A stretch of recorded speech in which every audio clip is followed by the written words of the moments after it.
Hi G4, I'm Chris Avellone. I'm Creative Director of Obsidian Entertainment, and I'm also a Senior Designer on Fallout New Vegas.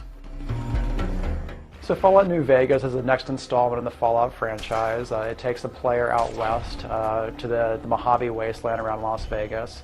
The player takes on the role of a courier assigned to deliver a package to New Vegas, but along the way you get kidnapped by raiders and you take 2 bullets in the head, and then you spent the beginning of the game recovering and then trying to figure out who shot you, why, and make sure they don't do it again. We introduced traits back into Fallout with New Vegas. They were present in Fallout 1 and Fallout 2. Traits are they're similar to perks, but they also have a drawback associated with them. Specifically, the Wild Wasteland perk, if you choose that, you'll actually have special encounters in the Wasteland that no other character will have. Sometimes those encounters will be bad, and sometimes those encounters will be good. And it sort of like makes your character a weirdness magnet. Fallout New Vegas has a hardcore mode associated with it. About 25% of the developers in the office are playing it right now. And the first time we tried it out, one of the developers died within 60 seconds of hardcore mode. Some of the elements of hardcore mode, though, that we've introduced are ammo has weight. So in Fallout 3 you could carry as much ammo as you wanted. In New Vegas, every ammo piece that you pick up will add weight and encumbrance to your character.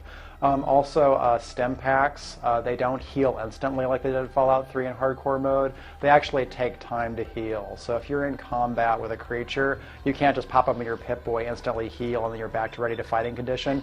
You've got that panic moment where you're like, I've got to survive for a few more seconds till this healing actually kicks in. There's a few skill boost items that are present in New Vegas. We have all the skill books that are present in Fallout 3. We just don't have as many of them. What we have complementing them are skill magazines. And what they'll do is they'll give you a temporary boost for a limited period of time. Because when you pop up in a magazine, it's kind of like a little refresher course on the skill. There's a perk you can take, I believe it's called Retention, which will actually increase the duration of that skill magazine boost.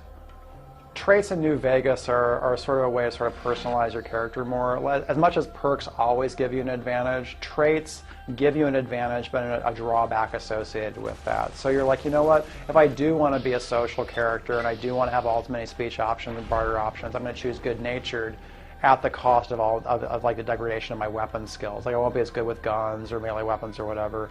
But for things like speech and barter, for a character that I want to play like that, good-natured is a good trait to take, for example. I think the difficulty in New Vegas depends on just whether you choose hardcore mode or not. I do think there are a lot more options that you can choose in just normal mode and hardcore mode. Like we've had a lot more stuff for the real-time shooting experience. There's a lot more stat adjustment with a lot of the workbench crafting recipes you can get. There's a lot more stuff there. I wouldn't say it's necessarily more complicated. There's just more things for the player to do. If you've played Fallout 3 and you play New Vegas, you are going to experience about the comparable amount of gameplay hours that you can put into it. One element that we do have in New Vegas is because of all the faction allegiances you have, there are different branches you can take down the critical path of the storyline. There isn't like one core spine critical path you follow through. So not only can you play the game once like you could in Fallout 3, but you can go back and replay it and choose different faction allegiances and see how that plays out. So for the replayability, that adds even more hours to it. New Vegas has the same karma system that was present in Fallout 3. What players are going to notice, however, is the reputation system that's present in the game actually has a much bigger effect than karma does in the game. People don't react to you necessarily just being good or evil. They're actually more reacting to whether you've been good or evil with regards to where their factions, what their faction's standing is in the environment. So like if you kill a lot of their soldiers, they'll perceive you as bad, while another faction or power group that may cause a good reputation with them. So it's a lot more depending on their perspective versus your actual inner soul, good or evil. There's two things that I guess I'd like to call about New Vegas. We have a lot of focus on the actual secondary locations that you explore in the environment. There's a lot of love and detail that went into those locations, which a lot of the developers are experiencing now while they're playing through the game. So please feel free to explore. Check out areas that don't seem like critical path, because you're going to find a lot of cool stuff out there, just like you did in Fallout 3.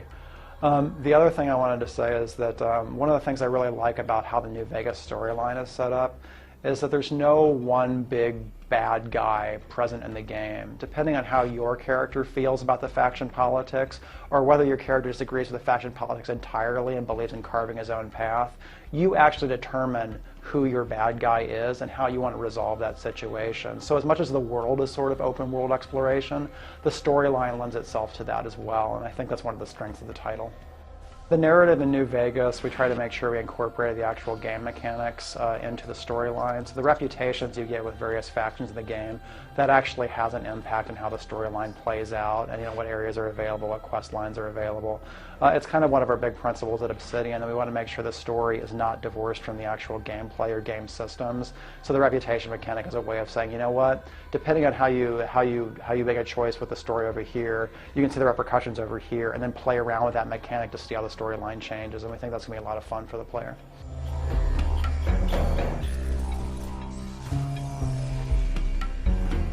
So Fallout New Vegas is due for release on October 19th for Xbox, PS3, and PC.